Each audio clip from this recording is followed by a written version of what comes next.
Ok, bueno, buenas tardes al segundo día de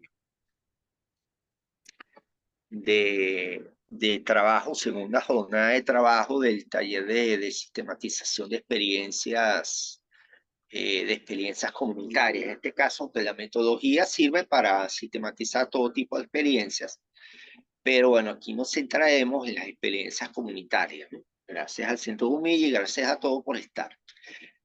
Bueno, ¿qué vamos a hacer en esta ocasión? En esta ocasión lo que vamos a hacer es ver las experiencias sistematizadas hasta ahora, ¿no? Hay una que está en curso, que es la de Magdaleno, que hablaré de ella después, pero ahorita vamos a hacer de una que se realizó, fue un trabajo de hace 2 años, y se terminó publicando el año pasado, que fue la experiencia de Cepín, la de la hermana Yané Maquenga, ¿no? Poco la motivación para eso surgió tanto del Centro Comillas, de ahí como la de las hermanas de la congregación de hermana Maquenga, y ella estuvo de acuerdo en hacerlo, sobre todo porque es ya veremos, una experiencia larga, o sea, cubrió un tramo, un lapso de tiempo bien largo, y eso permitió ver toda la dinámica del cambio que tuvo Cepín a lo largo de todo el tiempo y de todas las peripecias que tuvo, que fueron bastantes peripecias, ¿no? Hay muchas anécdotas en todo eso. Además, hay otra ventaja, ya ese trabajo fue publicado, se publicó el año pasado, lo hice en Centro Humilla, no tengo la portada de la publicación, se la debo. Cuando se incorpore la profesora Melanie, pueda sacar un ejemplar y ponerlo en cámara para que ustedes lo vean, pero bueno, se lo debo. Pero de todas formas, o sea, tenemos bastante oportunidad para intercambiar sobre esa experiencia. También les adelantaré algunas cosas del trabajo que estoy haciendo en curso sobre Magdaleno. Ya empecé a hacer entrevistas y un poco ya me estoy imaginando el esquema de análisis. Tengo que hacer el primer borrador de esquema y dárselo a los protagonistas para que intercambiemos, hagamos un intercambio de saberes allí. Eh, Me surgió más dudas, entonces quiero hacer otras entrevistas, preguntar y ese tipo de cosas, pero de eso hablaremos más adelante. Ahorita nos vamos a centrar en lo que se hizo con CEPIN, cuál fue el proceso metódico de CEPIN y, y profundizaremos un poco en eso. Como refresco de lo que vimos ayer, el modelo de sistematización que se adoptó, que por supuesto no es un conjunto de reglas fijas, es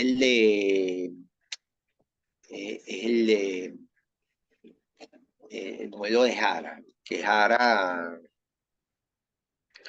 eh,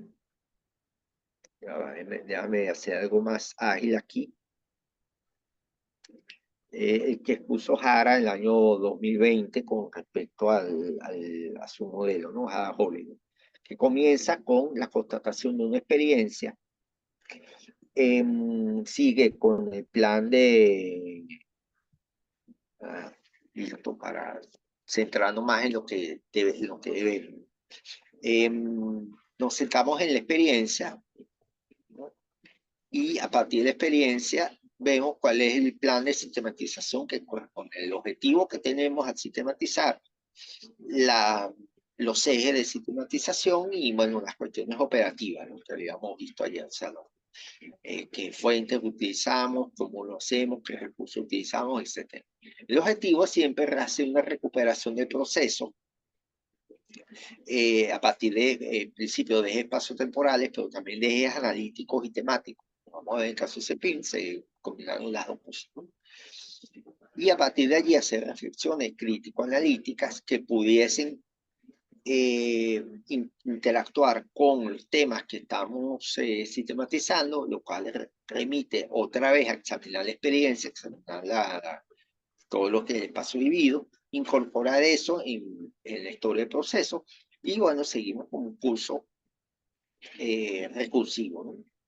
Eso, por supuesto, tiende, hay que pararlo en un lugar, evidentemente, ese proceso iterativo, y cuando lo paramos, ¿no? O sea, cuando ya un poco agotamos eso, es que vienen las lecciones y los aprendizajes que tenemos de ese proceso. ¿Okay? O sea, el proceso de sistematización sirve no solo para tener eso por escrito, ¿no?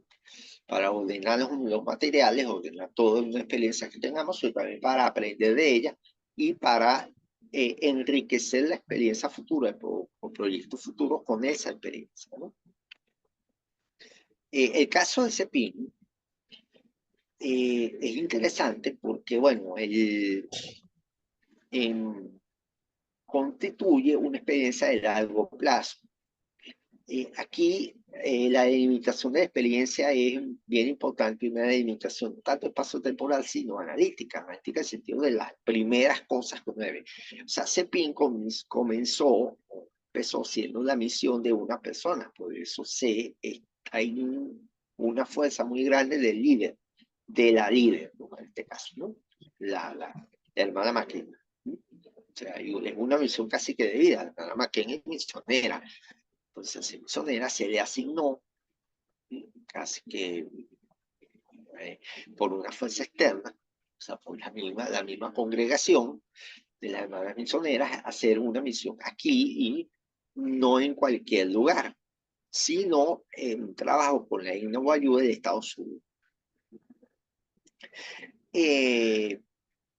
Claro, cuando se le dio esa misión, cayó sobre esa líder y fue para allá, lo primero que se ocurrió fue, bueno, vamos a construir una organización que no solo le sirva a la Igna Guayú, sino que también le pueda canalizar sus experiencias o sus necesidades de mejorar su nivel de vida y sobre todo de trabajar con niños. Y ya veremos que en el proceso su objeto se amplió hasta las mujeres, o sea, niños y mujeres, además por las particularidades de la etnia, ¿no? Las particularidades de la etnia guayú. Por supuesto, al tomar Cepín como objeto de estudio, bueno, el plazo de cobertura de la experiencia fue muy largo. Se ve de que es del 95 al presente.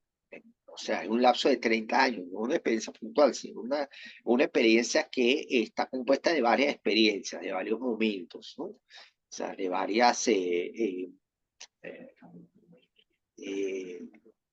de varias dinámicas, y dinámicas que van a depender tanto de los objetivos que se planteó Cepín en cada una de las etapas, como en las características de la población, o sea, las características de la Igna Guayú y en lo que pasaba en el Estado Zulia y los cambios que hubo en el entorno del Estado Zulia, incluso en el entorno nacional e internacional, porque hasta allí llegó el nivel de análisis que se tuvo que tomar para poder captar la particularidad de Cepín como organización. Entonces, una experiencia de 30 años, no una experiencia de 2 días, entonces, por supuesto, pasaron muchas cosas y hay que ver muchas cosas, ¿no? Y lo primero que se hizo, que hubo necesidad de hacer, era relacionar la experiencia con su contexto.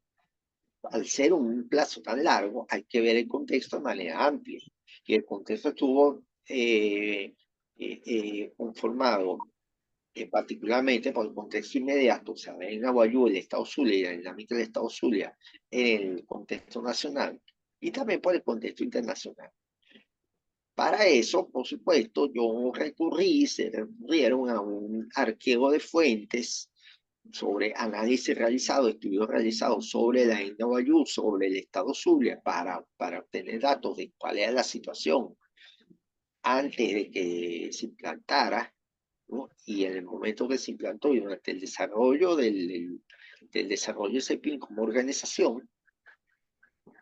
Y por supuesto, eso se basó en fuentes secundarias, o sea, en estudios realizados y datos levantados para otra cosa. Entonces, ahí estamos, desde análisis de la dinámica demográfica, del lugar que tiene la isla Guayú en el Cono Zulia, básicamente basado en censos, basado en estudios de la Universidad del Zulia, en estudios que ha realizado la misma Universidad Católica, que ha realizado varias cosas sobre los Guayú y otras cosas, como en fuentes de especialistas que tuve que entrevistar o que tuve que contactar para tener la visión de la cosa, ¿no?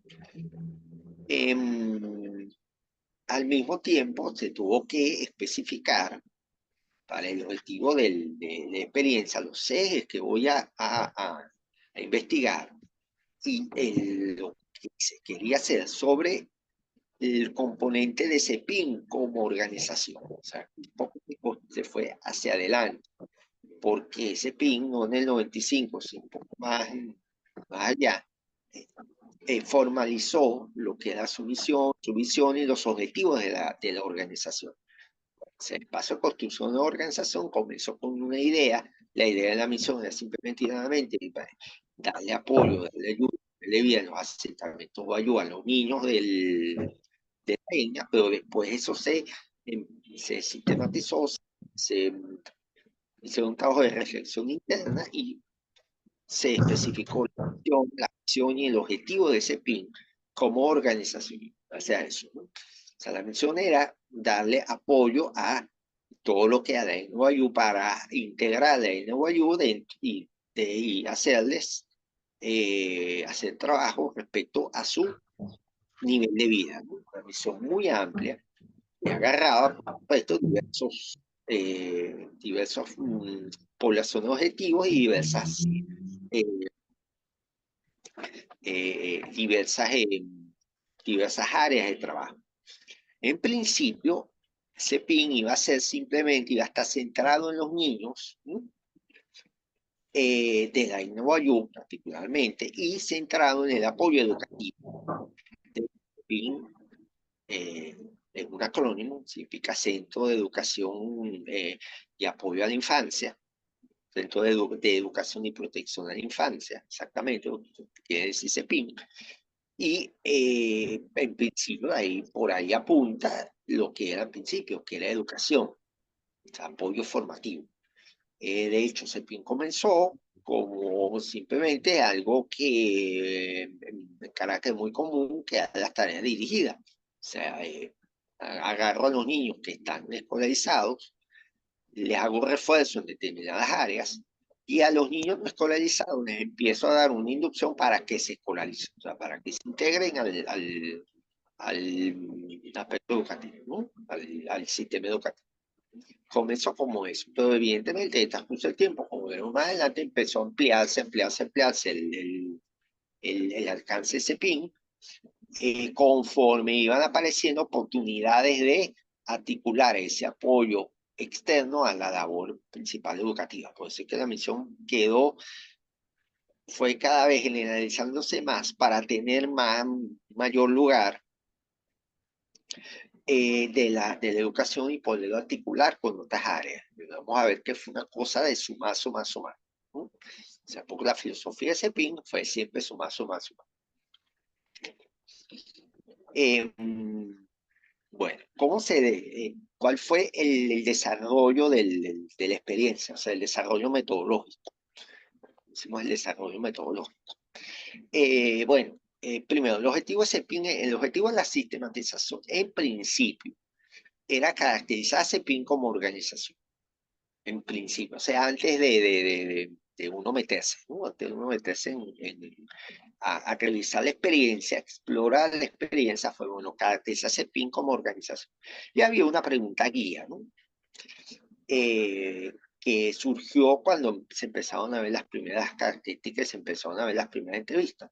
Puede replicarse, o sea, la experiencia de CEPIN puede replicarse en otros lugares, en otros sitios, o está tan pegada al contexto que solamente puede haber otro CEPIN donde haya otro guayú, donde haya otra madre, otra hermana maquenga, donde haya... o sea, es un poco la inquietud, ¿no? Si podía o no replicarse.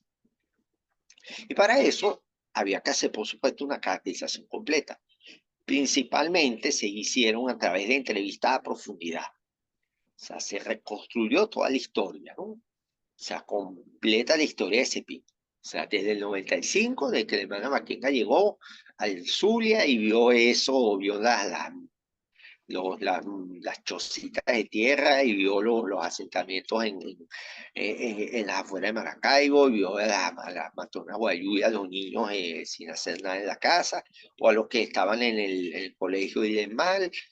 Hasta ahí, desde ahí hasta el momento actual, donde Cepilla tiene una sede, tiene cualquier cantidad de promotores, hace actividades en diversas áreas, etc. O sea, desde ahí hasta ahí, o sea, se hizo una construcción retrospectiva. Afortunadamente, la hermana Maquenga está viva, nos acompaña todavía y espero que le den una larga vida, tenga una larga vida. Y por supuesto, de su testimonio fue una de las fuentes principales y bueno, se puede reconstruir toda la historia del año 95 hasta ahora, o prácticamente. Pero además estaban muchos de los acompañantes, muchos de los que empezaron con Cepín y los promotores iniciales siguen con ella en la misma organización y se pudo hacer, se pudieron tener lecturas distintas, lecturas complementarias, diría yo, no distintas, pero sí complementarias, del proceso, ¿no? De cómo fue la construcción de la organización, de cómo fue que se llegó al objetivo, de cómo cambiaron los objetivos, de cómo se hizo la cosa, del papel de los protocolos, de qué pasó en el momento en que hubo una explosión y se amplió tanto el número de gente como el número de beneficiarios, como la cantidad de actividades que ocurrió con eso, cómo fue el proceso de tecnificación o de profesionalización, de tecnificación, diría yo, de capacitación del personal en cuestiones técnicas al enfrentarse con otros sponsors, etcétera, ¿no? Se pudo triangular bien la información y obtener un retrato bien completo de eso. Eso se complementó, por supuesto, con los documentos que se realizaron. O sea, se piden realizar múltiples proyectos para múltiples sponsors, para múltiples patrocinantes. Y por eso dejó documentos escritos. Los documentos escritos siempre los patrocinantes tienen la delicadeza de pedir como una especie de currículum de la organización y ver qué ha hecho hasta el momento y qué fortalezas tiene, qué debilidades tiene, una especie de autodiagnóstico. Y eso resultó muy interesante y muy útil para complementar la historia de ese PIB. Y los registros de actividades, por supuesto, ¿no? O sea, el registro de actividades incluyen los resultados de cada proyecto, las percepciones de la población beneficiada, los aprendizajes obtenidos por la organización, que muchos sponsors ayudan, obligan incluso a que la gente lo diga, aunque sea en 2 o 3 frases. Y todo eso, ¿no? Así que fue un trabajo bien completo porque se acudieron a una serie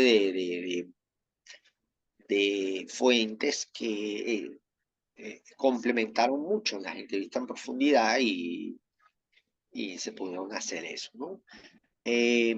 Aquí una infidencia porque CEPIN fue en realidad sistematizado por un equipo más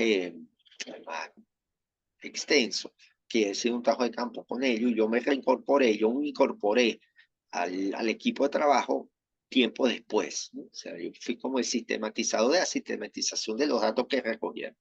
Muchas de esas entrevistas hice bastante bien, tienen mucha más información de las grabaciones que lo que fue escrito, lo que fue transcrito, y bueno, y pude hacerlo. Además, con los resultados se hizo una reentrevista, me volví a reunir con el hermana Maquenga y con alguno de los equipos que vinieron a Caracas y pude intercambiar las conclusiones que tuve con ella y volver a ver las entrevistas con otra mirada, ver otros elementos y ver todo eso, ¿no? Básicamente lo que se... Tú sabes que tiene Ajá, dime. la hojilla, cuando ella regresa hacia atrás, ella debe trancar como con una bromita ahí. Ok, bueno. Y, bueno, para continuar, yo lo que exploré, lo que se exploraron fue, bueno, cómo fue el cambio de objetivos de la organización, cómo se construyeron las capacidades de la organización, cómo varió el carácter de los proyectos y especialmente las articulaciones con otras organizaciones. Lo que determinó una dinámica de crecimientos y decrecimientos de la organización. O sea, CEPIN fue como el acordeón, ¿no? Primero empezó chiquito, una primera etapa que se expandió, después volvió a, a ser pequeño, porque varios los sponsors, volvió a crecer, pero creció de una manera distinta que en la primera etapa, ¿no? O sea, la dinámica del aprendizaje organizativo fue distinto en una etapa que en otra, y ahí había pocos puntos de continuidad, ¿no? Y bueno, hasta el momento actual, que con la crisis ahora se está volviendo otra dinámica de repliegue, pero bueno, él tiene la capacidad para volver a crecer y puede volver a crecer. Y en esa dinámica, o sea, bueno, se hizo la repregunta, por supuesto, indagué sobre la imagen futura, o sea, sobre su capacidad la percepción que ellos tienen como organización y los recursos que tienen disponibles para eso, ¿no? Entonces, básicamente lo que se hizo fue, ok, un contexto, cuando comenzó CEPIN, era un contexto de precariedad, ¿no? De precariedad y de precariedad de la población y de exclusión de la población, sobre todo en eh, el ámbito educativo, el ámbito de la población guayú. Pero había oportunidades de hacer cosas y había oportunidades, el contexto país no era tan desfavorable como lo es actualmente, ¿no? Y eso influyó en que se fundara CEPIN con en su primera etapa siendo solo apoyo educativo. Cuando comenzaron a hacer ese apoyo educativo, se unió el la atención nutricional, porque se vio que los niños tenían deficiencias nutricionales. Entonces se incorporó ese elemento de atención nutricional a los niños. O sea, habría que ponerlos a comer para que pudiesen incorporarse bien al sector educativo, a la labor educativa y también hacer eso. Y una situación muy específica de la situación guayú, que era su situación de ilegalidad, en el sentido de que los niños, la mayoría de los niños no tenían ni cédula de identidad, o sea, no estaban ni siquiera formalizados en el marco legal venezolano, ¿no? Y esta situación de ilegalidad obligó a tener programas para legalizar a los niños, ponerles cédula de identidad a partir de nacimiento. Había incluso gente que ni a partir de nacimiento tenía. Y todo eso en el marco de la promulgación de la Ley Orgánica de Protección al Niño y Adolescente. O sea, había que hacer los sujetos de derecho, y había que incorporarlos en la norma para garantizar su protección como sujetos de derecho. Lo que le daba un piso legal a que tuviesen acceso a educación, acceso a la salud y ese tipo de cosas, ¿no? Esa articulación, ¿no? Aprovechando el marco legal que daba la LOMNA, impulsó a CEPIN en su primera etapa de expansión, que fue por el año 2000, 2001, por allí, ¿no? La primera etapa de expansión, la cual trabajó mucho con ONGs locales y sobre todo con organismos nacionales, ¿no? Especialmente la alcaldía de Maracaibo y la fundación de la Gobernación del Sur, ¿no? Que ha apoyado mucho a CEPIN en ese aspecto. Todo trabajando en el marco de la LOMNA, que le da una especie de legitimidad. ¿Qué ocurrió después? Bueno, después ese apoyo fue mermando pero CEPIN seguía trabajando en el marco de la LOMNA, en el marco de la cuestión de la LOMNA, y después se incorporó, tiempo después, la ayuda humanitaria y la articulación que tuvo con organismos multilaterales, sobre todo con UNICEF. Una vez que entra la articulación con UNICEF, o sea, tiene proyectos financiados por UNICEF, empieza otra etapa de expansión, no solo de expansión en el sentido de más gente, más beneficiarios y mayor cantidad de gente en el CEPIN, sino en lo que es la incorporación del área de la ayuda humanitaria, ¿no? Que no era tan contradictoria con lo que tenía, porque si no ves los clústeres de ayuda humanitaria, los áreas de ayuda humanitaria, incluyen atención nutricional, incluyen legalidad, pero incluyen además lo que es atención sanitaria, lo que es atención a acceso de agua, lo que es la atención de salud. Aparte de darle una bolsa de comida, de atender los déficits alimentarios, también incluía la atención de salud y todo eso, ¿no? En este contexto entra la pandemia, por supuesto, que cambia todo, ¿no? Y bueno, se profundiza la atención humanitaria, pero ya en otro nivel, o sea, ya el nivel, y el apoyo educativo también se redefine, porque ahora no es tanto apoyo educativo continuo, sino un apoyo educativo mucho más, o sea, mucho más hecho a distancia y hecho con un contacto continuo con los niños, sino un contacto más en la familia. Entonces CEPIN se reinventa y va a apoyar más a la familia en el contexto de la pandemia que al niño en sí. Entonces, está como una frontera de redefinir la persona, redefinir el objeto de focalización, se llama la familia o más el niño. En la familia central en el niño, o sea, la familia, pero viendo al niño, ¿no? Lo cual entra un proceso de redefinición importante de ese tipo. Y eso lleva, por supuesto, a una cuestión, la responsabilidad de la organización del trabajo actual de CEPIN. Es un capítulo muy extenso, porque claro, es la descripción de cómo está organizado CEPIN actualmente y cómo eso es producto de de todas las peripecias que tuvo CEPIN desde el año 95 hasta el año 2000, hasta ahora el 2023, ¿no? Y todo lo que es el desarrollo de la pandemia y todo eso. La parte más interesante y la que tuve además más intercambio con la hermana Janet, eran los aprendizajes organizativos, que básicamente es el núcleo de trabajo. Y se centran en el cambio del eje de actividades de CEPIN, que uno ve que hay una continuidad de la misión, o sea, se centra en el niño, pero se adaptan los objetivos a las diversas coyunturas y a las diversas articulaciones que se dan. O sea, en un lugar, al principio fue bajo el paraguas de la alumna, ahora bajo el paraguas de la ayuda humanitaria, sin abandonar a la alumna. Cuando vino la pandemia, se tuvo que centrar en la familia, ¿no?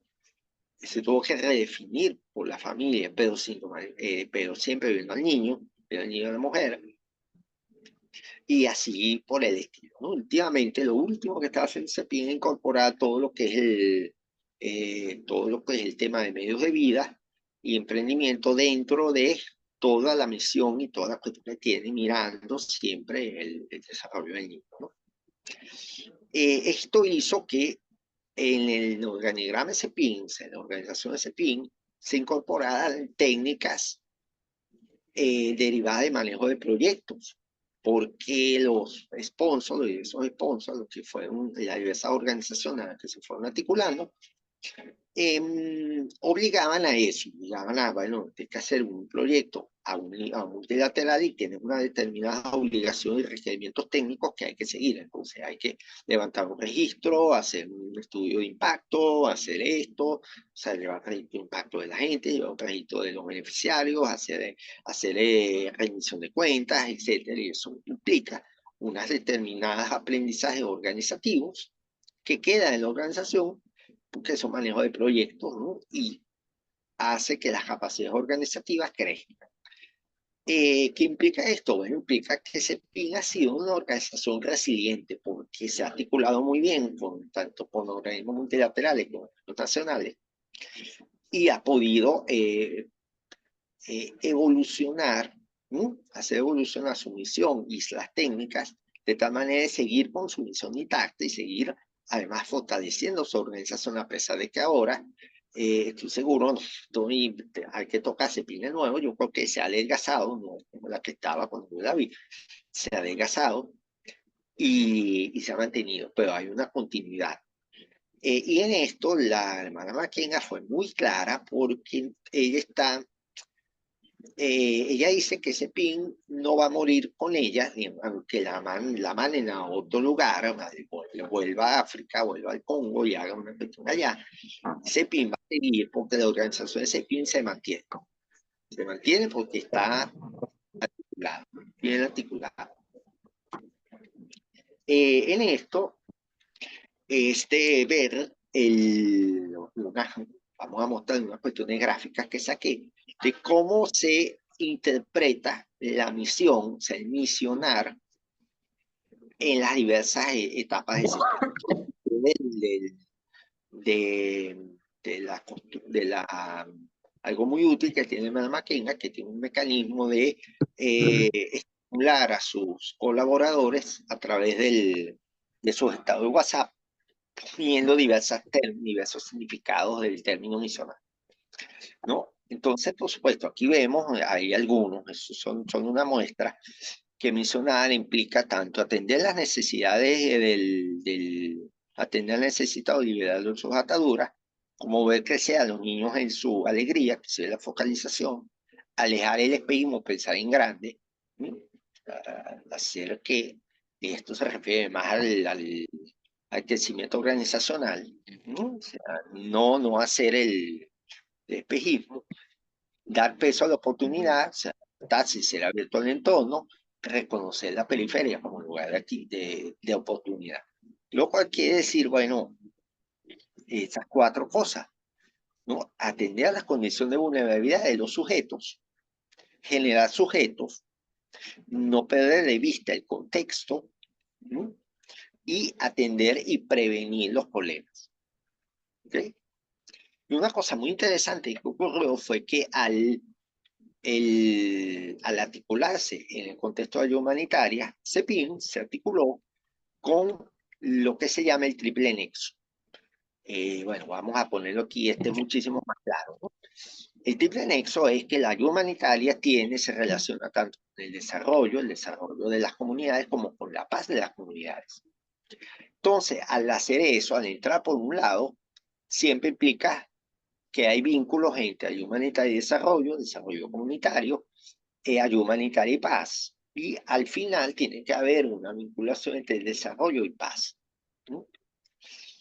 Y esto se nota por las diversas acciones. Este gráfico es muchísimo más complejo. Está en el documento por lo menos ese PIN está analizado. Pero lo que quiero hacer lo que quiero dar la oportunidad aquí, es que al CEPIN comenzar con la protección de los grupos vulnerables y atender a las necesidades básicas de la población, genera condiciones para que pueda haber desarrollo. Por eso es que ahora CEPIN, por lo menos en el último momento que lo vi, estaba evolucionando hacia los medios de vida, ¿no? Hacia el emprendimiento y ese tipo de cosas, como una manera de proteger y de salvaguardar a los grupos vulnerables, ¿no? Y está generando condiciones de paz, porque proporciona, ¿no? Un ambiente para que haya concordia entre los grupos, o sea, para que no haya las peleas y las manipulaciones en este caso, entre el Novoayú y los criollos, y se puedan establecer relaciones a nivel de igualdad y a nivel de armonía, ¿no? Esto mismo está ocurriendo en Magdaleno, si bien de manera embrionaria, no algo tan desarrollado. Las diferencias son notorias. La experiencia de Magdalena es muy reciente, o sea, es reciente del año 2018 hasta ahora. Y se centra mucho en la construcción de la paz, no tanto en la ayuda humanitaria. Aunque sí hay ayuda humanitaria y está muy vinculado con la construcción de la paz, con el contexto propiamente de Magdalena. O sea, puede que Magdalena es muy cerca de Tocorón, ha tenido la desgracia de ser identificado como una zona donde se hacen cosas turbias, donde hay malos negocios, donde hay, eh, eh, digamos, el escenario para delincuencia. Y, por supuesto, esto atrae a los jóvenes que están allí. Entonces, evidentemente, uno de los focos de Magdaleno fue hacia el lado de la construcción de la paz, o sea, de alejar a los jóvenes de eso. Tiene que ver con la ayuda humanitaria, sí, porque lamentablemente es el contexto nacional y más en el contexto de pandemia en el que se implementó Proyecto Pueblo. Y ahora están girando, o sea, tienen que girar hacia la promoción del desarrollo por el lado de los emprendimientos. O sea, se ve que hay como una especie de dinámica que entra bien dentro de esta, de esta población, pero a partir de la construcción de la página, no tanto a partir de la ayuda humanitaria. Las primeras entrevistas que he visto, bueno, que he visto de Proyecto Pueblo, es que la construcción de la organización ha sido es muchísimo menos centralizada que el CEPIN. El CEPIN es CEPIN. ¿No? En cambio, el Proyecto Pueblo se aspira a una organización tipo red que ayude y que haga, haga valer este tipo de articulaciones que puede haber entre personas. ¿No? El, hasta ahora, bueno, pero una experiencia muy joven y bueno, ya ha tenido varias crisis, ya ha tenido una primera crisis, pero pues se está medio recuperando, entonces claro, la estoy agarrando ahora en un periodo crítico. Y por supuesto, los objetivos de la sistematización, si viene en principio a aprender, va a ser muchísimo más tendiente al aprendizaje en vista del periodo crítico en el que está y a dar lecciones sobre cómo superar ese, ese momento crítico en un momento muy joven en el sentido de que, por lo menos en las primeras cosas que he visto, veo que la experiencia no ha sido consolidada a nivel organizativo, lo que implica que es muy temprano, y manera de ver, para pedir sustentabilidad propia. O sea, ellos se van a seguir buscando la articulación con entes externos a la red que han tenido para lograr tener sustentabilidad. Pero eso hasta ahora lo que estoy viendo. Esas conclusiones las voy a, por supuesto, cuando tenga más elementos, uno los va a poder compartir tanto con los protagonistas de la experiencia, ¿no? Como con, digamos, los sponsors o los articuladores de la experiencia, ¿no? Hasta ahora no ha sido eso, está en plena marcha, estoy en la fase de búsqueda de información y recopilación y todo eso, y bueno, entro ahora a la fase de ordenamiento de la información, tener las primeras, ¿cómo se llama? El primer retrato del conjunto, y una vez que tenga ese retrato del conjunto, sí se va a contrastar con lo que los protagonistas dicen. Y a partir de allí, bueno, establecer ejes de análisis secundarios, ¿no? Y no ejes de análisis primarios, que es lo que estoy manteniendo ahora.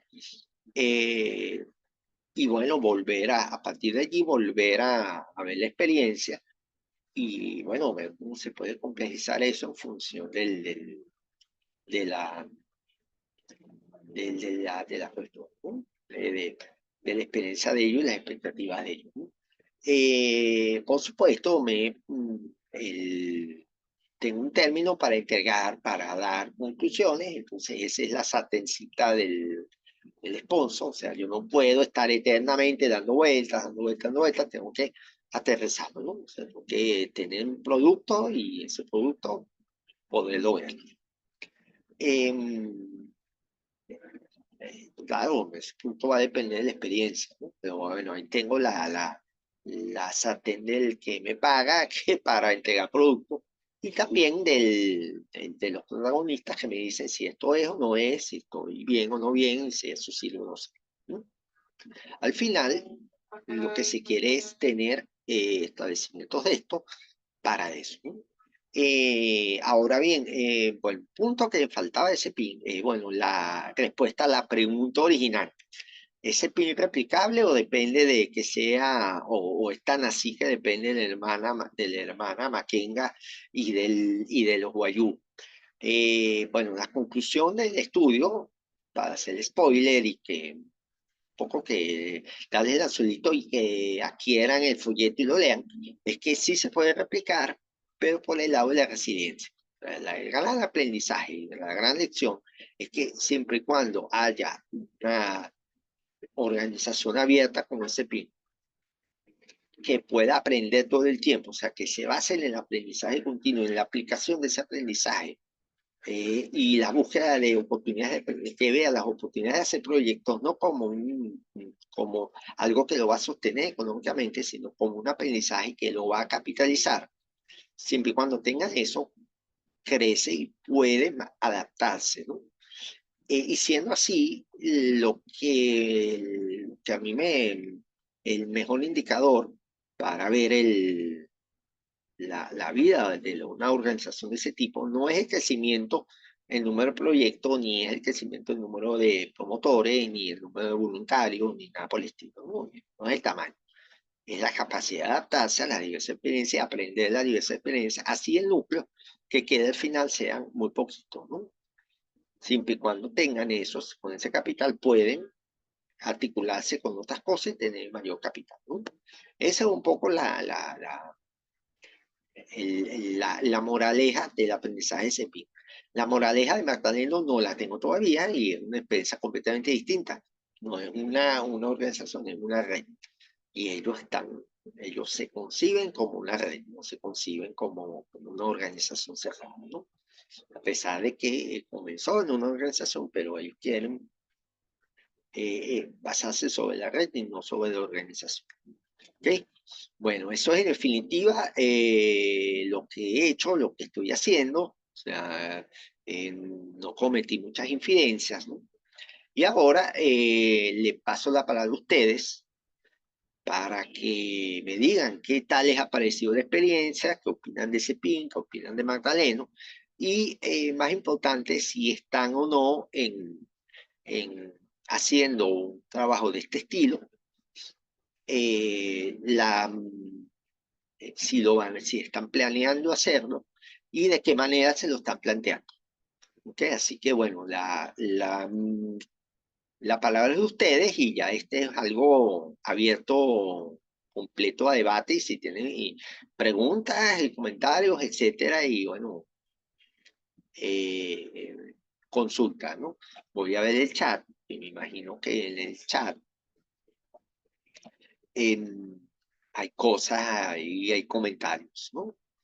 Comentarios y todo. Voy a dejar de compartir, ¿ok? Y bueno, ustedes tienen la palabra.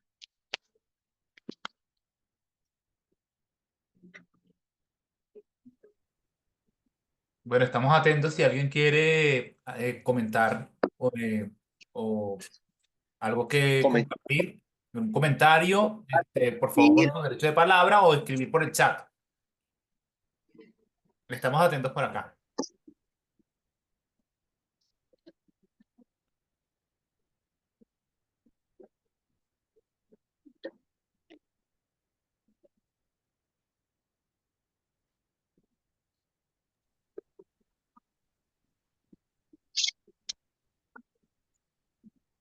María, tienes el micrófono abierto. No sé si quieres hacer alguna intervención o...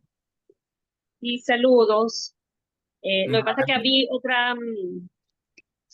por acá por el teléfono porque tengo problemas con el micrófono. Quería saber si se podía escuchar. Sí, ahí estamos perfecto. Ah, ok. Agradecida, profesor Antonio, de verdad,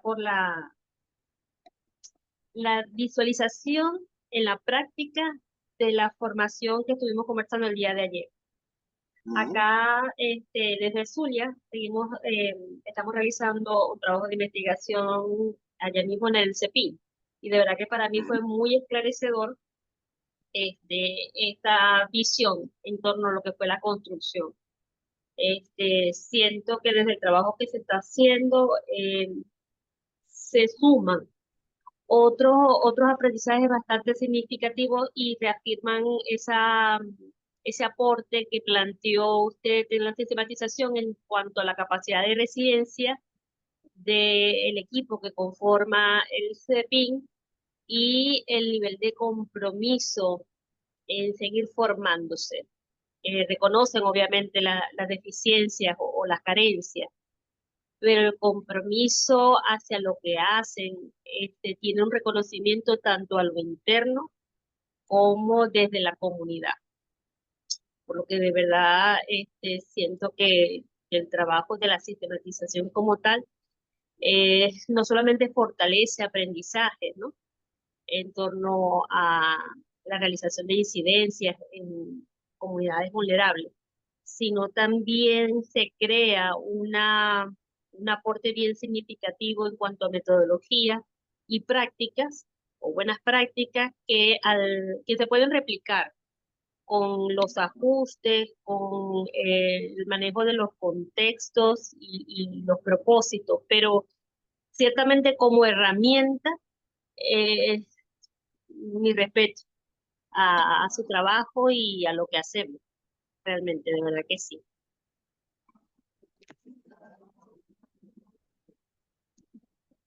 Bueno, muy bien, gracias.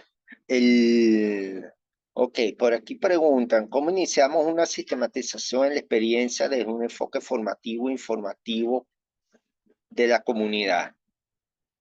Bueno, son dos cosas. Una cuestión es formar y la otra cosa es informar. Si estamos informando, simplemente le estamos comunicando lo que estamos haciendo sin necesidad de que ellos se involucren, ¿no? La formación siempre involucra, siempre implica que la comunidad se involucre en las actividades, bien sea como voluntario, bien sea como promotor, bien sea dependiendo del nivel que uno tenga, ¿no? Para eso uno tiene que tener una especie de estructura de lo que se va a hacer, ¿no?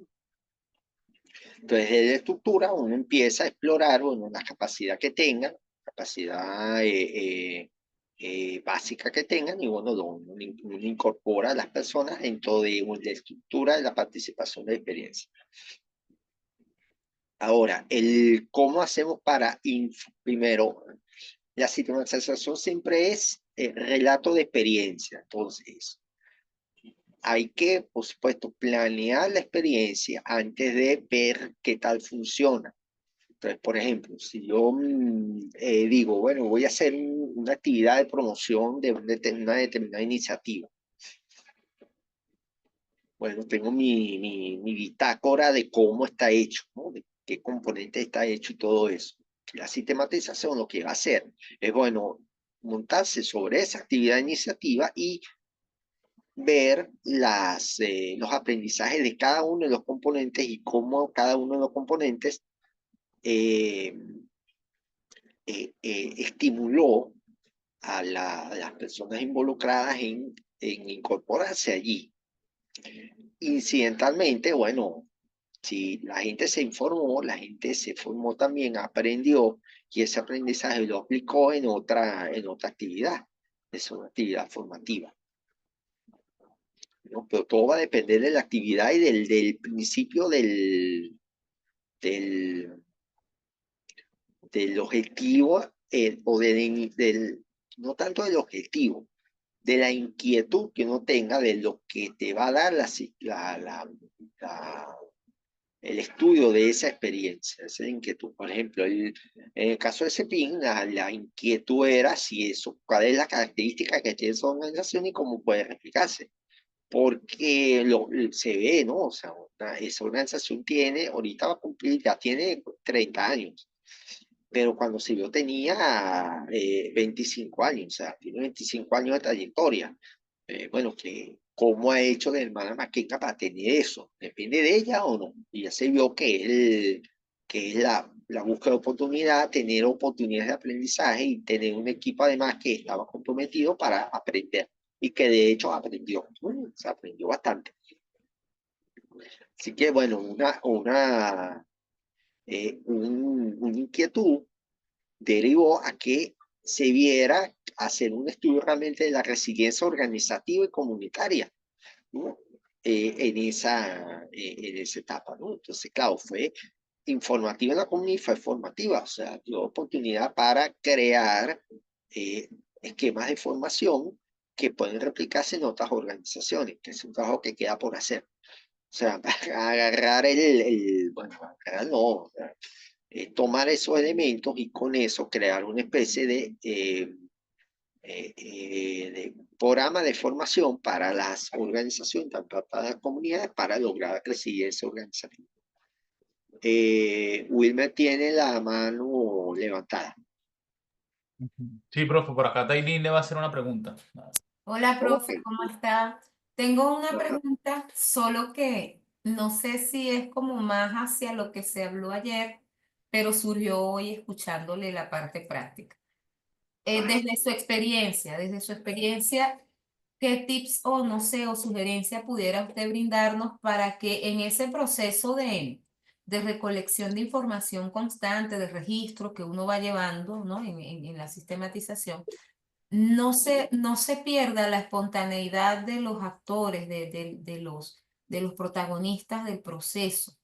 Lo pregunto porque siento que a veces, como se aborda en distintas oportunidades, llega un momento en que ellos tienden como a intentar responder cosas más armadas, más elaboradas, y va quedando como un poquito rezagada esa espontaneidad del principio. Entonces, no sé si usted tiene como algún tips o alguna sugerencia para ellos. Gracias. Bueno, con gusto. Mira, un consejo que yo le doy inclusive a mis estudiantes es que, pues yo doy metodología cualitativa también, es que las entrevistas y los cuestionarios no deben ser cerrados, en el sentido de que me atengo a la agenda de las cosas que voy a preguntar y ya. No, una entrevista es siempre una conversación, no tiene que llevar eso como una conversación, porque en las conversaciones que van surgiendo temas y uno estar, digamos, atento a los temas y a las cosas, a las cuestiones que lo agarren. Y uno y el entrevistador puede tener eso preparándose, por ejemplo, para el caso de CEPIN, lo primero que hice fue, bueno, ok, vamos a seguir a la hermana Maquena en las redes sociales, ¿no? O sea, o sea, y ahí fue que me di cuenta del Estado, me di cuenta de los mensajes que se mandan por Instagram y ese tipo de cosas. Y ahí me surgieron temas y me surgieron cuestiones para preguntarle, ¿no? Preguntarle así que tenían relación con eso.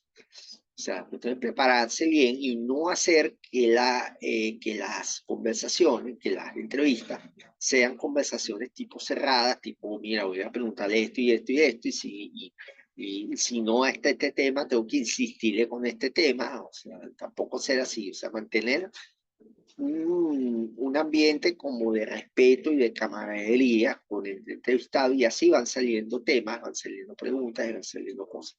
Y otro consejo es dejar que el entrevistador, que el entrevistado relate anécdotas y se centre en relatos y en cosas que le han pasado. Normalmente cuando hacen eso siempre surge algún tema, ¿no?, que uno le llama la atención. Por ejemplo, para detectar la capacidad organizativa, la capacidad de aprendizaje continuo que tenía la gente de CEPIN, en muchas de las entrevistas, los promotores, ¿no?, y los mismos colaboradores de los coordinadores, bueno, que formalmente son coordinadores, que tuvieron que hacer eso, siempre mencionaban la cantidad de cursos y la cantidad de cosas y la cantidad de manuales que tenían que leer y tenían que ver antes de hacer cualquier proyecto.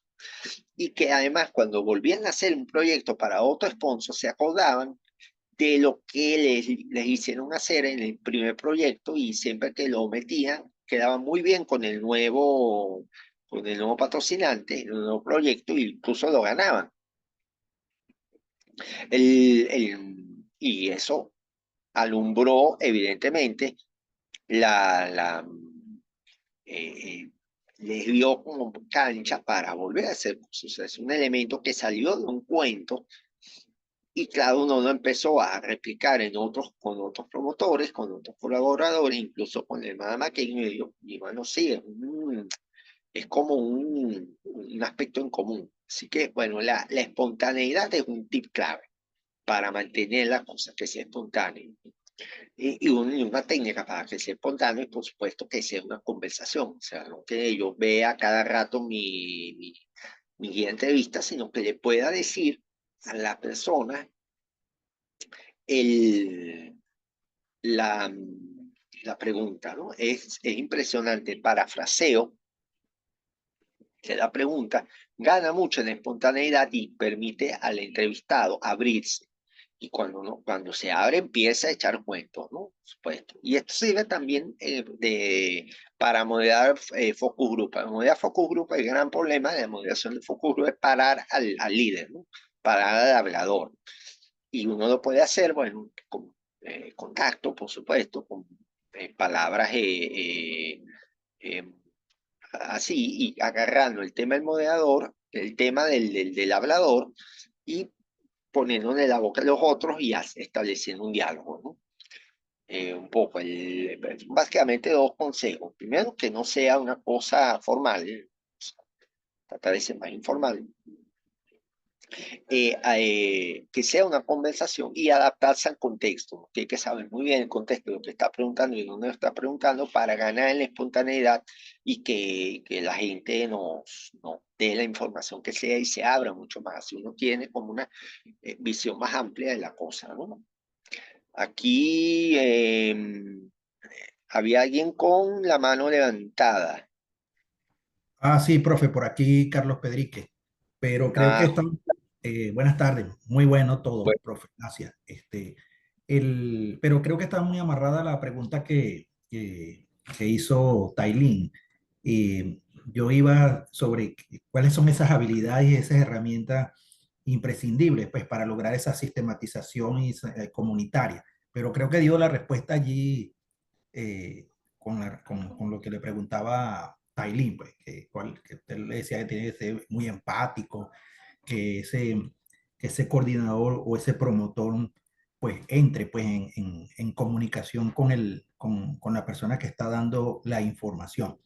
Ciertamente he estado en algún trabajo de focus group y el reto es el hablador. El reto es tratar que que el hablador no se expanda o no termine él dando todo y no le dé oportunidad a los otros. Gracias, profe.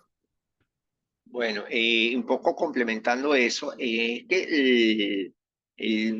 acuérdense que el objetivo del focus group es tener la imagen de consenso de grupo, o sea, no tanto la diversidad de opiniones, que eso también uno la tiene, por supuesto, sino el consenso del grupo. O sea, el grupo está de acuerdo en determinadas cosas, entonces uno puede oler el acuerdo, ¿no? En las diversas opiniones. Entonces, bueno, para obtener un poco la visión común, para que esa famosa frase, el grupo opina que tal cosa no sea una metáfora, sino que refleje un acuerdo real. Es un poco lo que se quiere en un focus group. Y por supuesto, el que habla mucho, el que monopoliza, el que influye sobre la opinión de los demás, es perjudicial para eso, porque puede apuntar a, a, a, a temas de consenso, pero puede no hacerlo. O sea, uno quiere ver surgir lo público, no tanto ver cómo se impone lo privado en lo público, ¿no? O sea, cómo se apropia el privado se apropia de lo público, sino ver cómo surge lo público, ¿no? O sea, cómo surge de acuerdo de ahí. O sea, en términos de opinión. Bueno, aquí Fernando nos dice que la interpretación crítica que aporta el sistematizador en la reconstrucción y ordenamiento de experiencia es simultánea a dicha reconstrucción, o es una reflexión post-sistematizadora a manera de lo que usted nos mostró en el gráfico. Son las dos cosas. O sea, uno comienza con digamos, en la primera iteración, o sea, la etapa en la que estoy, con lo de Magdalena. La etapa con lo que estoy viendo de Magdalena es que estoy organizando la información y viendo las diversas imágenes que me dan, que tengo de los protagonistas, ¿no? O sea, la imagen de la historia de Magdaleno y del proceso de la conformación de la red y ese tipo de cosas. Esa imagen mental, ¿no? Por supuesto, se las voy, lo ideal es volverlo a contrastar con lo que ellos sienten. E incluso teniendo unos elementos críticos aquí. Por eso es que es tan importante, por eso es que quiero entrevistar más gente para tener una visiones complementarias, ¿no? Visiones distintas del mismo proceso. Porque entonces a los protagonistas uno lo vuelve a interrogar, lo vuelve a inquirir sobre determinados elementos que nos surgieron aquí. Entonces, al hacer eso, como que lo cuestionas y ellos agarran ese elemento y lo ponen en un lugar o le dan un sitio, ¿no? Un sitio en el argumento. Y por supuesto, a medida que voy elaborando conjunto con ellos. Por eso es una construcción colectiva. Y voy refinando el análisis, La cuestión es, bueno, ¿en qué punto lo corto? Por aquí no hay nadie no está Melanie, pero si me dijera que, mira, tienes un mes para entregar el proyecto, el producto, pero no puedo dar tanta vuelta. Porque lo ideal es empezar a dar vuelta y vuelta y vuelta y que sea el mismo tema el que mande, ¿no? Esto es como escribir una novela, ¿no? O sea, una novela cuando uno perfila un personaje, entonces deja que el personaje te hable, ¿no? O sea, el personaje se desarrolle solito. Entonces, llega un momento en que el novelista no sabe si él es el dueño del personaje o el personaje es el dueño de él, ¿no? Entonces, bueno, pues lo deja hablar, lo deja hablar y bueno, pues, se extiende. Y bueno, como decía, el difunto Vargas Llosa lo decía en un librito muy, eh, muy chévere, ¿no? A mí me encanta que cartas a un escritor, ¿no? Son cartas imaginarias a alguien que le escribe preguntándole cómo hace una novela. Entonces, hay una carta en la cual dice, el personaje te lleva. Ah, bueno, sí, el personaje me lleva, ¿no? O sea, me lleva y lo dejo hablar, lo dejo hablar, lo dejo hablar, lo dejo hablar. ¿No? Entonces, esto pasa lo mismo. O sea, aquí pasa igual, que, bueno, solamente que no es un personaje, es una novela. No es el protagonista de una novela, son los temas que uno va desarrollando. Entonces, evidentemente, si el tema te esclaviza, uno no termina nunca. Pero bueno, o sea, hay que terminar, hay que poner un término en algún sitio, en algún lugar. Pero es así. ¿Cómo desarrollas los temas? Los desarrollas interactuando con los protagonistas. Por eso es que ayer decía que es muy difícil decir cuando uno es un analista y cuando un interventor, porque a la hora chiquita no sabes qué estás haciendo realmente. Hay un momento en que te interroga, bueno, ¿yo estoy interviniendo o estoy simplemente relatando lo que ocurre? Porque el tema lo lleva a uno. Y realmente, bueno, pasa eso, ¿no? Pero así que es una cuestión continua, es una cosa continua, pero evidentemente ahí viene la cuestión de los límites. El límite es formal, o sea, la bola chiquita, ¿no? O sea, que entrega un producto y esto es así. Pero es un proceso que es continuo, que realmente es continuo. Y es inevitable que uno esté reflexionando sobre lo que está haciendo o de las experiencias de que ha sido testigo. Gracias, profesor. Bueno, Melanie creo que no, pero no me ha regañado, ¿no? No se incorporó, profesor, no. Ah, bueno, estamos exentos de regaño. El regaño viene después. No, está diciendo cositas que no son no son, ¿cómo se llama? No son adecuadas en este contexto, ¿no? Bueno, cuando vea la grabación seguramente me va a regañar. Está diciendo cosas que ¿Por qué, no, profesor? ¿Por qué?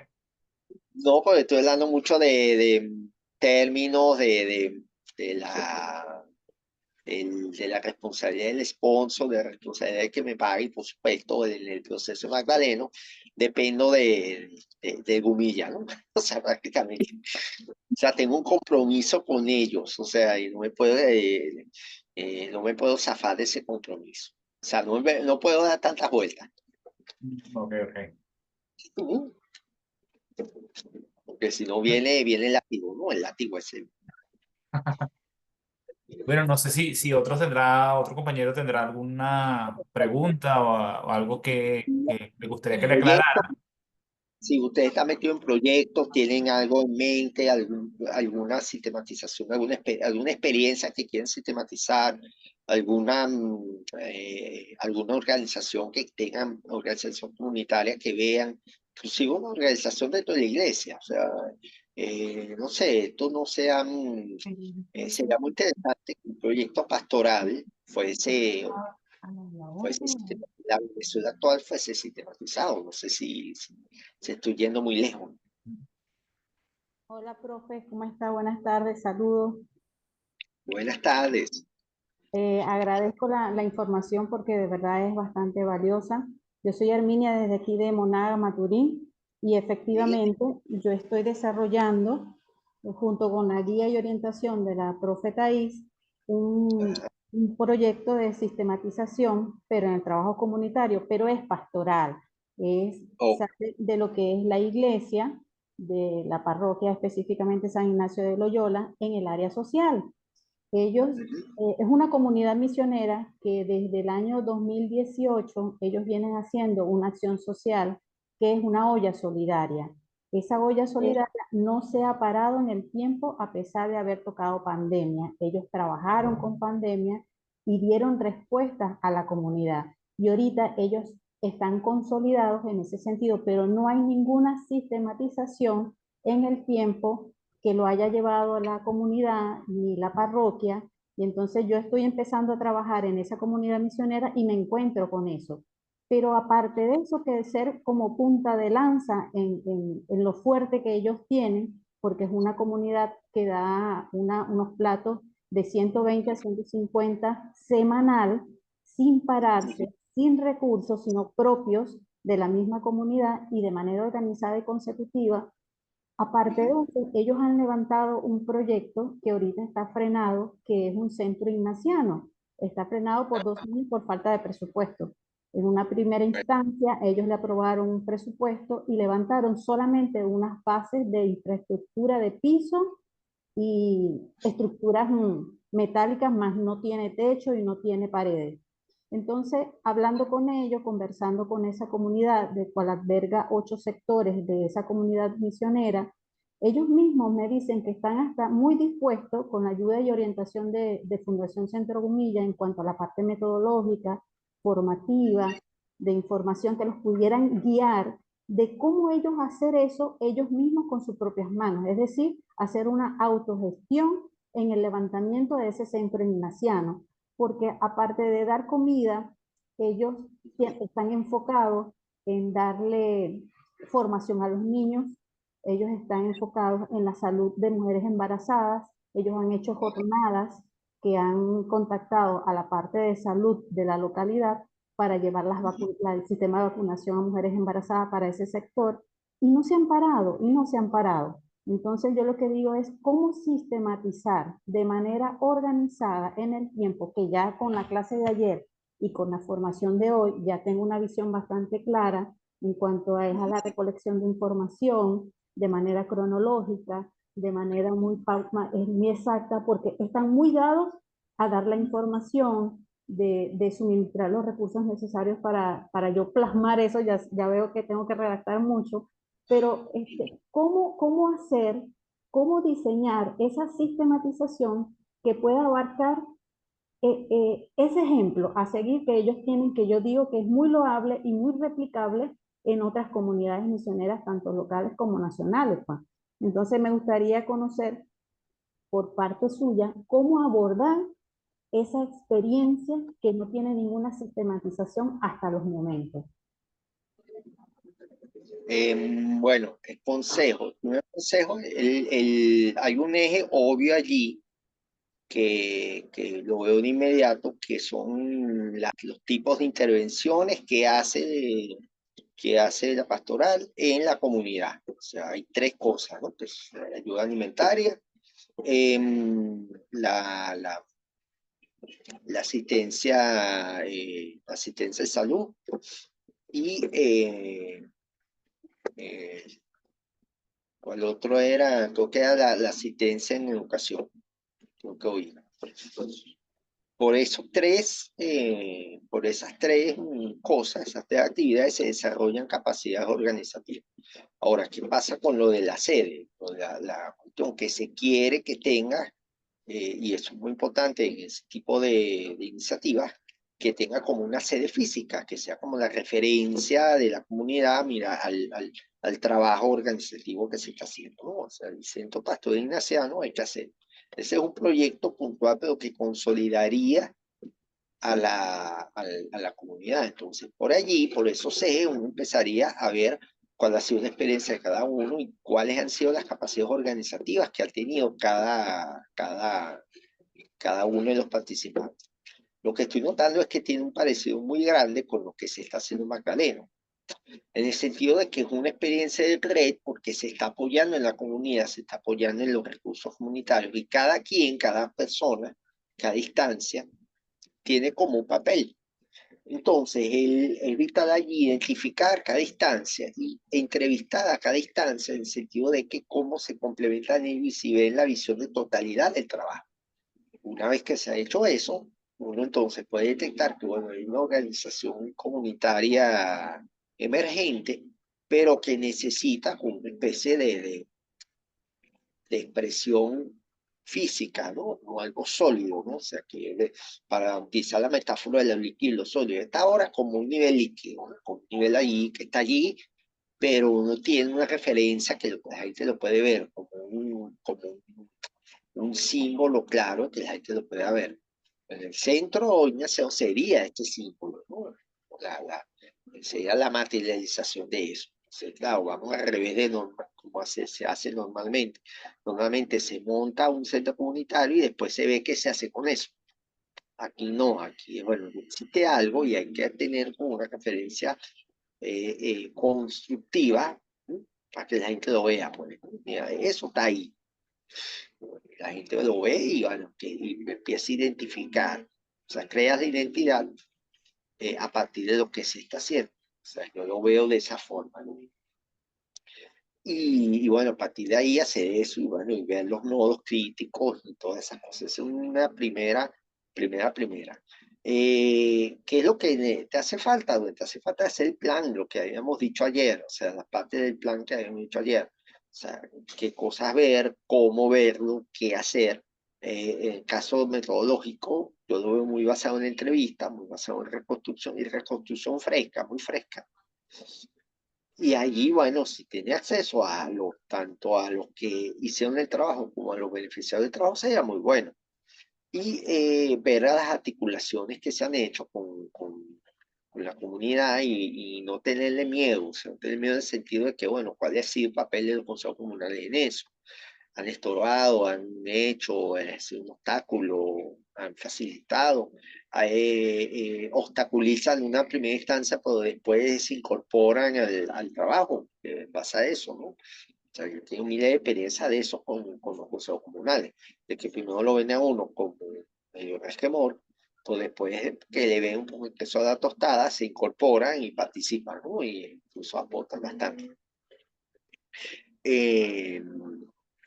Ver cuál es la articulación con los demás y ver, por supuesto, cuál ha sido el desarrollo en la pandemia y post pandemia y bueno, cuál ha sido esa dinámica, ¿no? O sea, lo veo más por el lado del plan.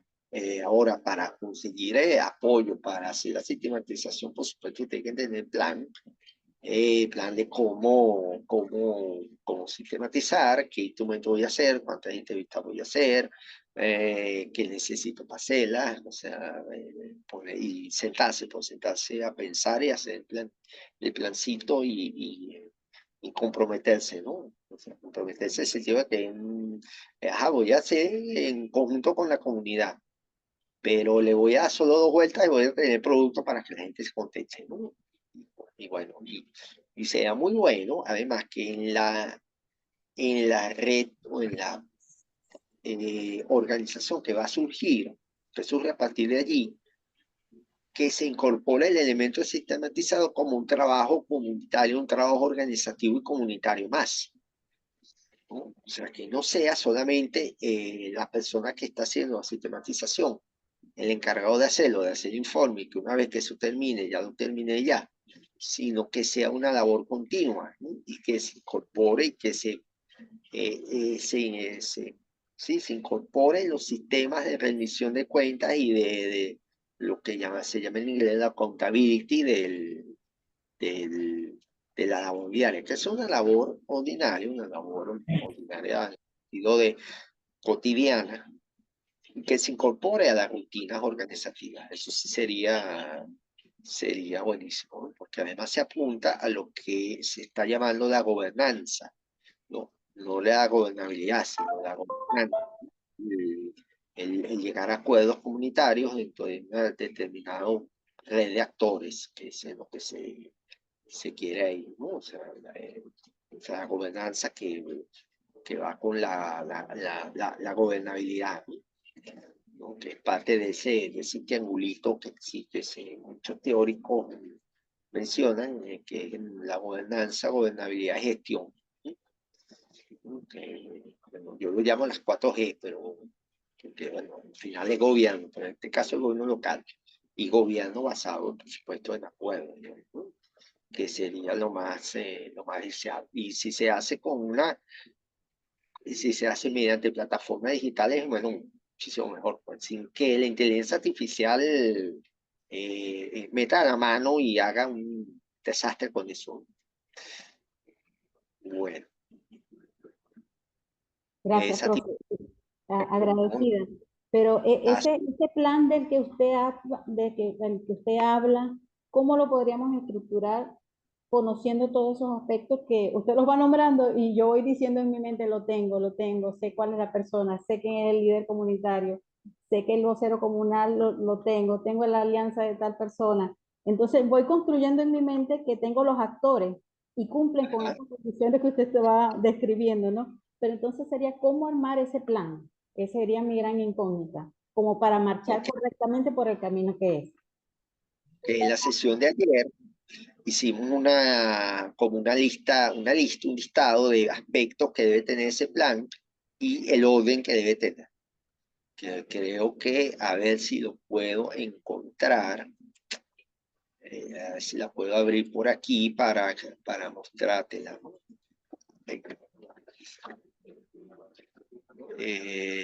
A ver. Si lo veo por aquí. Ah, no, este no es.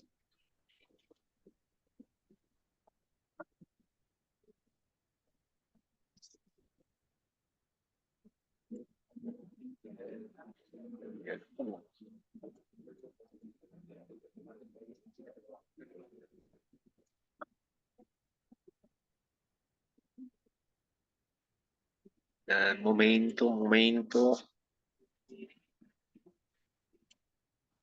Ok.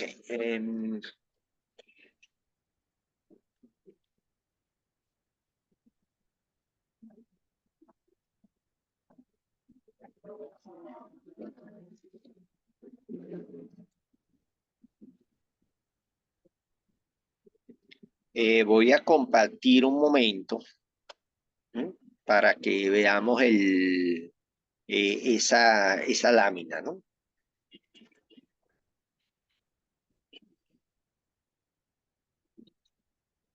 Ok, aquí la tenemos, ¿no? O sea, esta era la lámina que te decía. O sea, la puedes ver, ¿no? O sea, Sí. está como el orden de cosas que uno tiene que hacer. Primero, hacer sentarse y ver cuáles son las tareas que necesito realizar para sistematizar la experiencia, ¿no? O sea, mira, tengo que tener, tengo que escoger a la gente entrevistada, tengo que hacer la guía de entrevistas, tengo que realizar las entrevistas, tengo que vaciar información, tengo que buscar registros, tengo que hacer eso, ¿no? Tengo que hacer lo otro.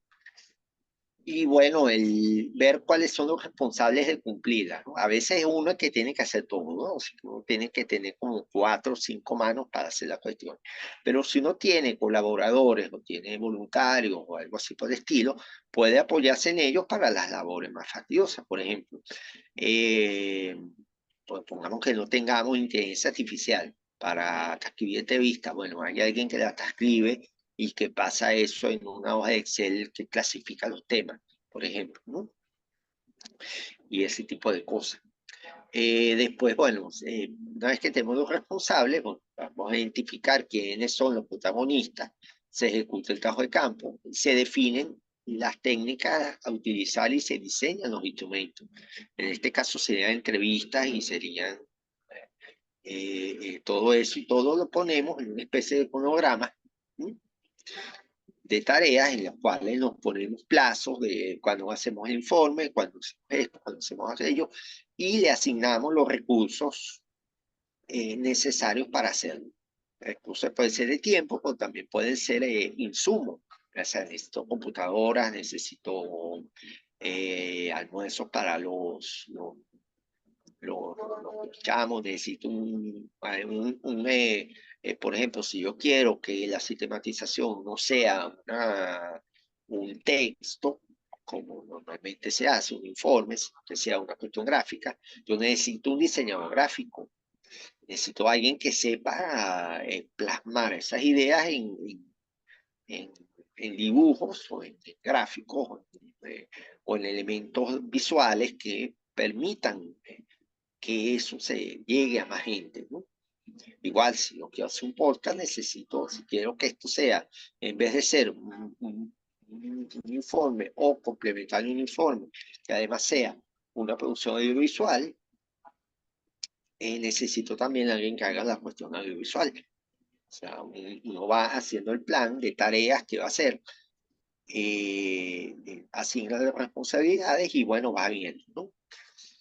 Una vez que tenga identificado cuántos participantes hay, qué tipo de cosas le voy a hacer, si voy a hacer más entrevistas en campo que buscar datos en registros, veo los datos de eso. Normalmente es por el tipo de experiencia que tiene, que me está relatando, evidentemente debe haber registros escritos, debe mantener escrito, informes de gestión, informes de responsabilidades, ese tipo de cosas, de las cuales saco información y puedo ordenarla de manera tal que me ilustre lo que los responsables, el cuento que los participantes me hacen.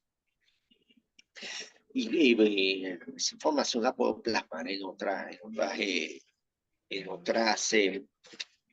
plataformas. Bueno, voy a dejar de compartir esto y hacerles entonces un comentario, ¿no?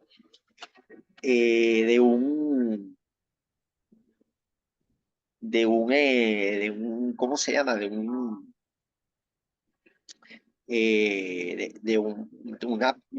Una propuesta, realmente no un proyecto, una propuesta que me llegó de sistematizar. Este es el caso de un organismo multilateral que quiere sistematizar todos sus programas de apoyo educativo.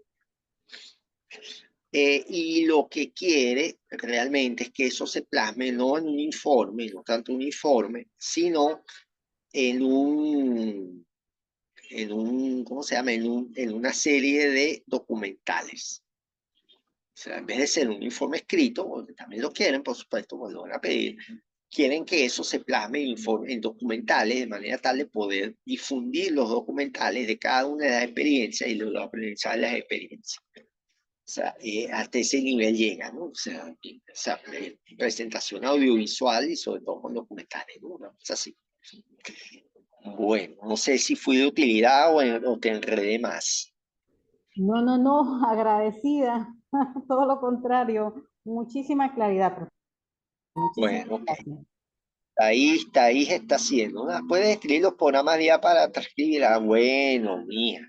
Está ahí con su cosa. Yo te mando el listado de programitas, ¿no? Pero hay uno que se llama, estoy buscando los gratis, por supuesto, porque eso excede el presupuesto. Pero hay uno que se llama, a ver si lo tengo por acá, porque es una licencia bien interesante. Eh, eh, a ver, déjame ver. Ya te digo, Taí, ya te lo digo, ¿no? Bueno, está, ok. Ok, hay uno que se llama Mónica, ¿no? Que lo puedes ver, ¿no? Por supuesto, es limitado, ¿no? Es una cosa limitada. Y no tiene una buena calidad. El que tiene mejor resultado se llama Nota, N-O-T-T-A. El Nota tiene la pequeña particularidad de que puedes tener unas pruebas gratis que son solo 5 minutos. Pero después tener una licencia, la licencia mensual que, que, que, que vale como $80, una cosa así, ¿no? Estoy dando incluso demasiado datos. Bueno, el Mónica sirve, ¿no? Pero hay que hacerle correcciones. En general, todos esos programas de inteligencia artificial que, que uno utiliza para transcribir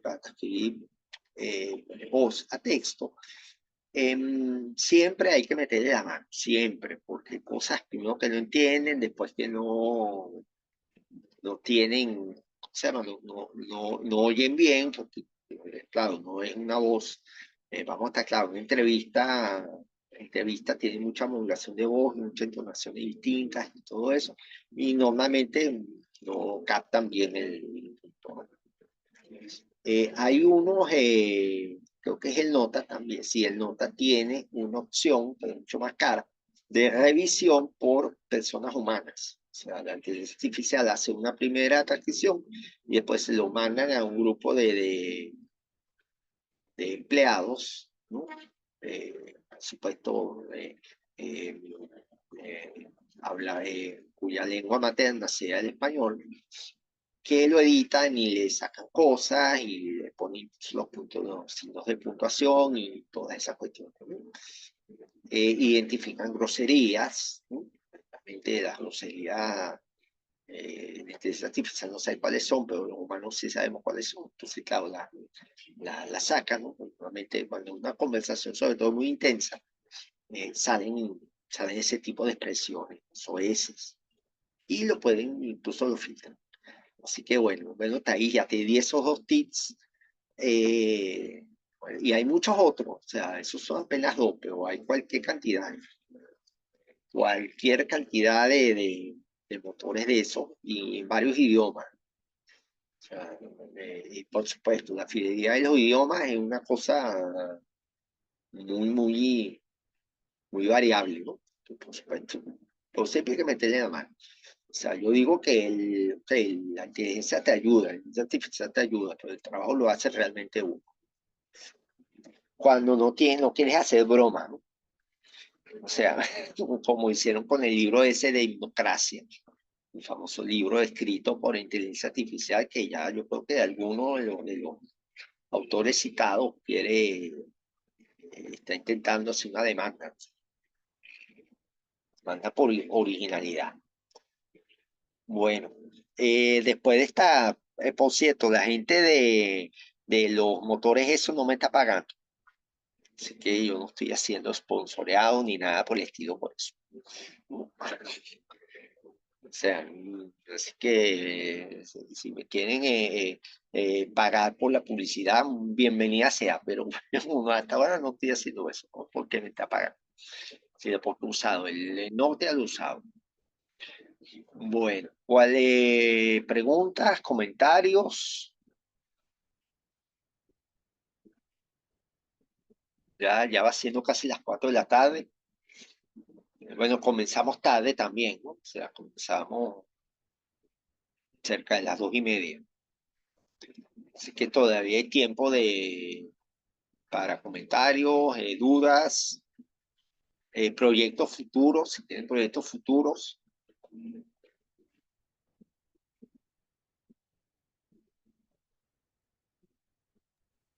Ay, profesor Antonio, gracias. Bueno, por aquí en Centro Jumilla estamos ahorita incursionando en un proyecto que solicita una sistematización. Entonces, justo estamos como que en ese momento cero y ha sido bien oportuno todo esto porque nos va a permitir sobre todo enfatizar en el plan de sistematización de todo lo de ayer. Eso fue para mí como que bien iluminador porque ahí tenemos por dónde comenzar y aprovechar este momento de inicio para de una vez identificar esas cosas. Entonces, me gustaría solo saber si, obviamente entiendo que usted va a seguir como de la mano con nosotros en algún momento. No sé si pudiéramos ir luego que ya esto esté más avanzado, expresando algunas inquietudes, algunas cosas en las que usted pudiera de pronto darnos alguna luz adicional. Quería como dejar eso aquí sobre la mesa. No, Gracias. no, no. No, siempre a la orden, siempre a la orden. O sea, ahora tengo el apuro o sea, tengo el látigo de Magdaleno, pero el látigo Magdaleno no está Melanie. Bueno, cuando Melanie lo vea me va a tirar el látigo, ¿no? Pero cuando el compromiso de Magdaleno está un poco más avanzado, bueno, sí, puedo hablar y siempre estoy a la orden para dudas, consultas y intercambios y ese tipo de cosas.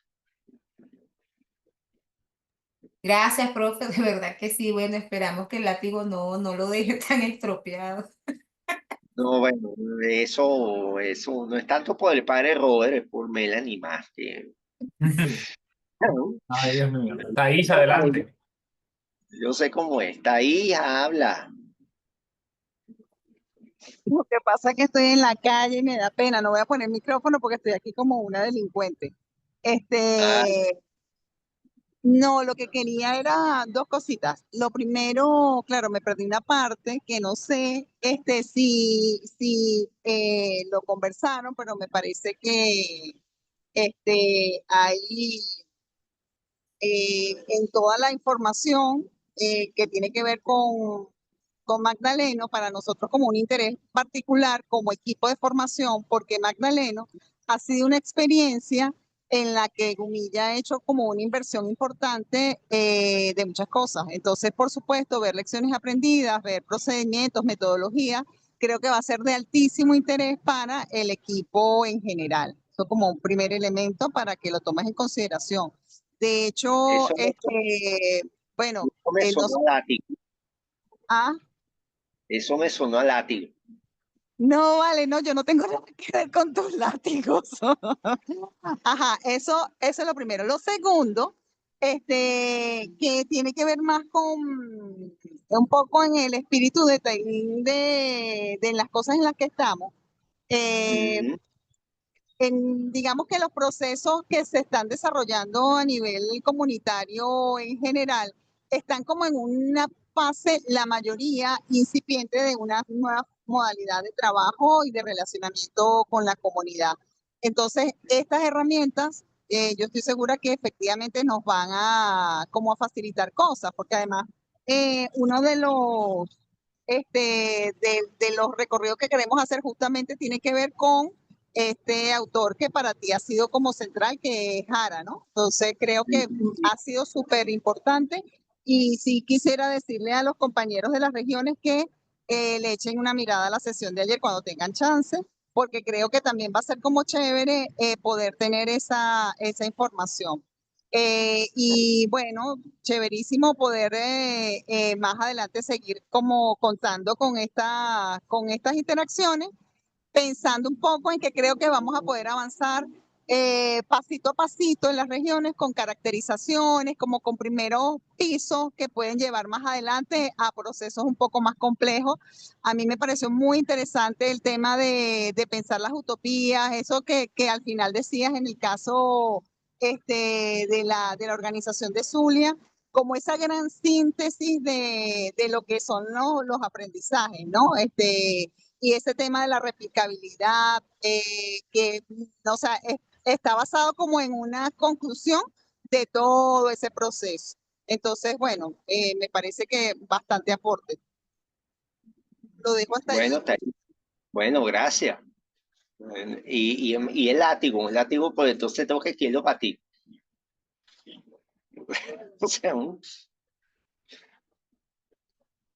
bueno, bueno, cualquier otra cosa.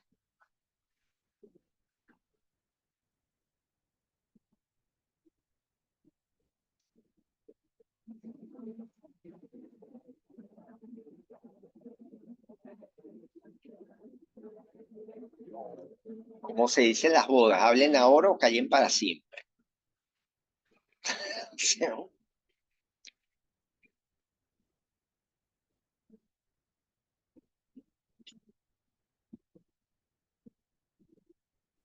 Profesor, con respecto al drive que se había comentado, ajá.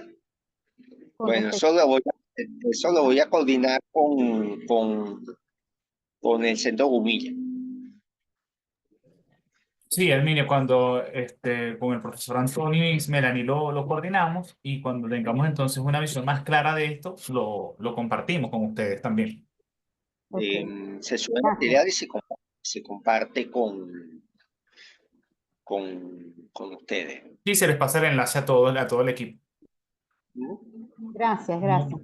Creo que si no hay más nada por ahora, súper agradecido, profe Antonio, por estos 2 días en esta formación, bien interesante todos los insumos que nos brindó, pues por compartir la experiencia del trabajo que se realizó en Maracaibo.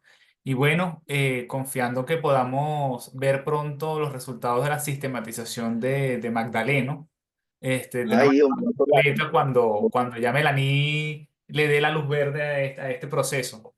Entonces, bueno, nos gustaría pues a futuro, lo vamos a hablar con Melanie, poder eh, organizar otros espacios donde usted pues, nos siga acompañando y nos siga orientando en estas metodologías y estos procesos tan importantes que son para cada uno de nosotros que estamos acá en el Centro Gumilla. Entonces, de verdad, súper bueno, agradecidos. Melanie, que era la anfitriona de este espacio, pues bueno, tiene a su chiquita enferma y no se yo lo pudo entiendo. conectar.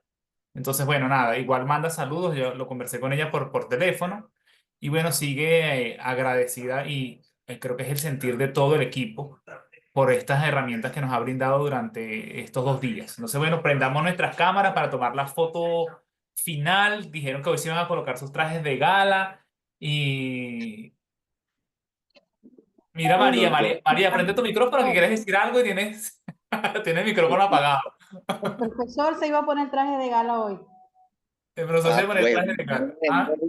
me vine, tenía que poner la corbata y la cosa, ¿no? Este es el primero de muchos. Yo siento que de aquí en adelante Vamos a esperar para la foto que Tairín, que también está con la... Ajá, por no, se aquí. está acicalando, se está acicalando. Se estaba aquí peinando para la foto. Ay, sí. Ah, y me debe un café, el café ese que fue la bienvenida me lo debe. El café de la bienvenida, sí, ahí estamos todos muy bien. Vamos a ver, ya vamos con esta cámara, ya les paso por el grupo la Que foto. congelar la sonrisa. Congele su sonrisa, a ver. Otra finísima. Entonces, bueno, gracias también al equipo, a todos, de verdad, María, Herminia, profe Thaís, Fernando, profe Rux, Carlos, Alfredo, Braulio, que también estaba conectado por allí, entraba y salía con frecuencia. Bueno, sabemos que estamos en días de lluvia y bueno, súper agradecidos por este espacio, por compartir con nosotros esta experiencia. Entonces, bueno, nos estamos viendo. Confiamos en que mañana, estamos organizando para mañana. Recuerden que tenemos algo previsto para 23 y 24, que tenemos el encuentro de formación. El encuentro lo vamos a suspender como tal, porque tenemos una actividad fuera de Caracas, entonces ya voy a redactarles un mensajito por el grupo para que lo tengamos presente. Voy a coordinar con Melanie, porque recuerden que mañana iniciábamos con ella, entonces depende cómo esté la salud de la nena, pues entonces les escribo por el grupo nuestro de formación. Muchísimas gracias de verdad, profe Antonio, un abrazo, nuestro agradecimiento, nos vemos pronto en persona. Bueno, a la orden siempre. Chévere, cuídense mucho, Gracias, un hasta abrazo. luego.